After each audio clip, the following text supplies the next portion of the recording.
இனிய காலை வணக்கம் நண்பர்களே. இந்த நாள் இனிய நாளாக அமைய உங்கள் எல்லோருக்கும் நல்வாழ்த்துக்கள். இன்று ஆங்கில புத்தாண்டு நாள் 2025 ஜனவரி 1. இந்த வருடம் முழுவதும் உங்களுடைய வாழ்க்கை மகிழ்வுடனும் ஆனந்தத்துடனும் இருக்கும்படி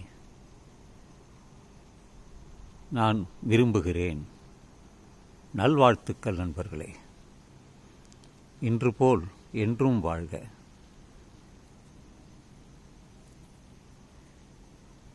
வாழ்க வளமுடன்.